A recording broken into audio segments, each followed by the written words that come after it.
So ಈ ಥರ ತೆಗೆಯೋದ್ರಿಂದ ನಿಮ್ಮ ದೇಹಕ್ಕೆ ಆರಾಮಾಗುತ್ತೆ. ಆ ಪ್ಯೂರಿಫೈಡ್ ಬ್ಲಡ್ ಏನಿದೆ ಅದು ವಾಪಸ್ ನಿಮ್ಮ ದೇಹಕ್ಕೆ ರೀಸರ್ಕ್ಯುಲೇಟ್ ಮಾಡಿ ಹಾಕ್ತೀವಿ. ಈ ಪ್ರಕ್ರಿಯೆ ಒಂದು ನಿಮಗೆ 4 ಗಂಟೆಯಷ್ಟು ಸಮಯ ತಗೊಳುತ್ತೆ. ವಾರಕ್ಕೆ 2 ರಿಂದ 3 ಸಲ ಬೇಕಾಗುತ್ತೆ. ಈ ಥರ ಪೇಷಂಟ್ಸ್ ಯಾರಿಗೆ ಕೊನೆ ಹಂತಕ್ಕೆ ಬಂದಿದ್ರೆ ಅಂಥವ್ರಿಗೆ ಮಾತ್ರ ಯೂಶಲಿ ನಾವು ರೆಕಮೆಂಡ್ ಮಾಡುವಂಥದ್ದು.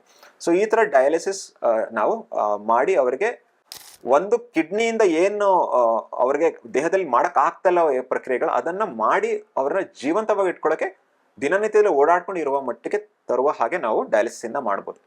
ಸೊ ಡೆಫಿನೆಟ್ಲಿ ಅವರು they can go back to work, ದಿನನಿತ್ಯದ ಆಕ್ಟಿವಿಟೀಸ್ ಮಾಡ್ಬೋದು, ಎಲ್ಲಾನು ಮಾಡ್ಬೋದು. ಕೆಲವೊಮ್ಮೆ ನಾವು ಟೆಂಪರರಿ, ಈಗ ಇನ್ನೊಂದು ಕನ್ಫ್ಯೂಷನ್ ಏನಿರುತ್ತೆ ನಮಗೆ ಯೂಶಲಿ ಈ ಥರ ಇದ್ದಾಗ ಸಿಚುವೇಶನ್ ಡಯಾಲಿಸಿಸ್ ನಾವು ಕೆಲವೊಮ್ಮೆ ಅಕ್ಯೂಟ್ ಕಿಡ್ನಿ ಇಂಜರಿ ಅಂತ ನಾನು ಹೇಳಿದೆ, ಆ ಥರದಲ್ಲೂ ನಾವು ಸಜೆಸ್ಟ್ ಮಾಡ್ತೀವಿ. ಭಯ ಏನಿರುತ್ತೆ, ಡಯಾಲಿಸಿಸ್ ಒಮ್ಮೆ ಆದರೆ ಅದು ಲೈಫ್ ಲಾಂಗ್ ಆಗ್ತಾನೆ ಇರುತ್ತೆ ಅಂತ ಒಂದು ಭಯ ಇರುತ್ತೆ.